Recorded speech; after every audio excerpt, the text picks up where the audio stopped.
총정리.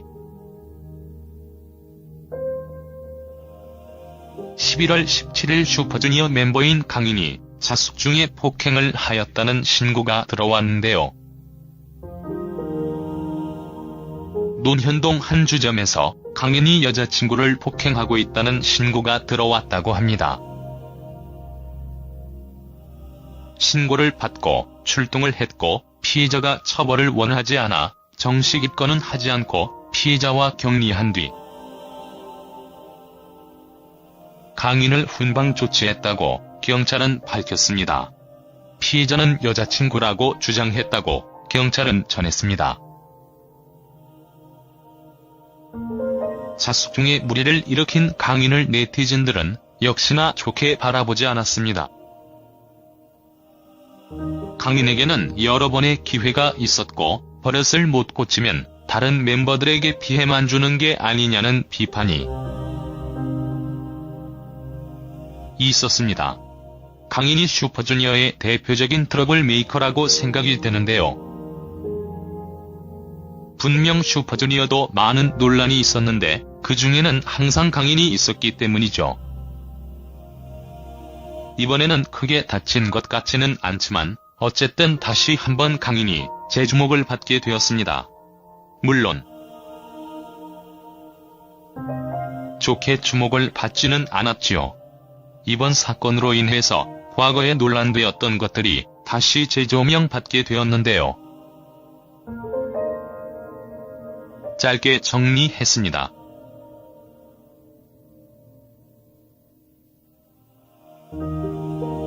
샵 술집 폭행 사건.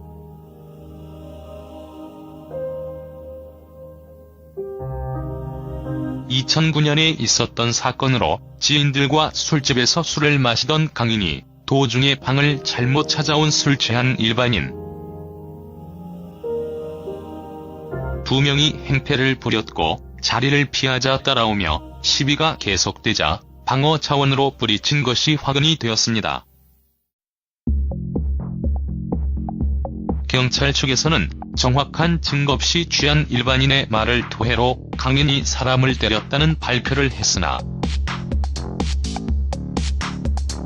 당시 강인은 맞고만 있었다는 목격자가 나타나면서 사건이 뒤집히는 줄 알았으나 뿌리치기만 해도 폭력가담이라며 기소유예 판결을 내려버리면서 결국에는 강인의 스케줄은 전면 중단되었고 자숙 기간을 갖게 되었습니다.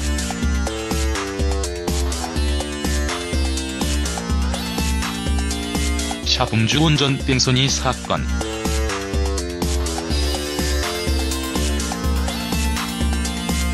위의 술집 폭행 사건으로 인해서 자숙 기간을 가졌으나 한 달 후에 음주운전 뺑소니 사건이 터지게 되었는데요. 이 사건은 온전히 강인의 잘못으로 강인은 정지되어 있던 차량을 받았고 차를 두고 도주한 이후 관할 경찰서로 뒤늦게 가 자수를 했으며 벌금형의 선고를 받았습니다. 이후 8개월 정도 자숙 기간을 갖다가 군 입대를 결정을 했고 군 입대 소식에 자숙을 빙자한 도피성 입대가 아니냐는 질타를 받았습니다. 현역 복무 후에 만기 전역을 한 뒤에는 2개월간 방송활동을 하지 않고 자숙 기간을 가졌습니다.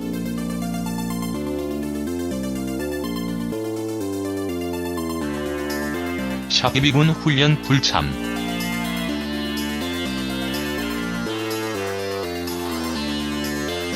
(2015년 4월) 강인이 경찰 조사를 받았는데요. 2년간 예비군 훈련에 불참했기 때문이라고 합니다. 강인 측은 스케줄과 개인 사정 등으로 인해 불참이 있었고 앞으로는 이런 일이 절대 없도록 하겠다고 입장을 밝혔습니다. 이 사건 이후로 별로 관심이 없었던 예비군 훈련을 갔다 온 남성들에게 크게 비난을 받았었습니다.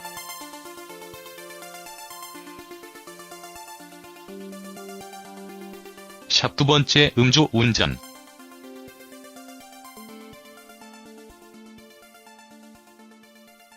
2016년 5월 24일 음주 교통사고를 냈는데 새벽 2시쯤에 자신의 벤츠 G클래스 승용차로 강남구 신사동에 편의점 앞 가로등을 들이받는 사고를 내고 도주했다가 다음날 경찰에 출석했다고 합니다. 음주 측정 결과 강인의 혈중 알코올 농도는 면허 정지 수준 이상이었다고 전해졌고, 조사에서는 무엇인가 들이받은 기억은 나지만 가로등인 줄은 몰랐다고 진술을 했습니다. 이미 과거의 한 사건들로 이미지는 바닥을 뚫고 내려가고 있었는데 음주운전으로 다시 한번 논란이 되면서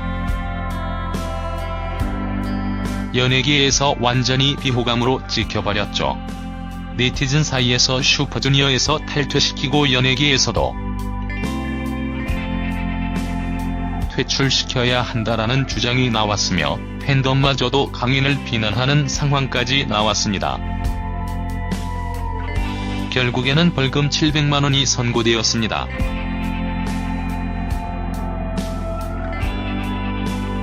이후 여자친구를 폭행했다는 것이 신고되면서 논란이 되었는데요.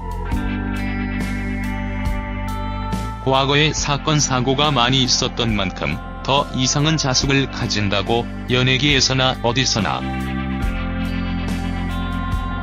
용서를 받기는 힘들어 보입니다. 부디 앞으로는 술을 먹고 남들에게 피해를 안 줬으면 좋겠습니다. 준비한 글은 여기까지입니다. 감사합니다.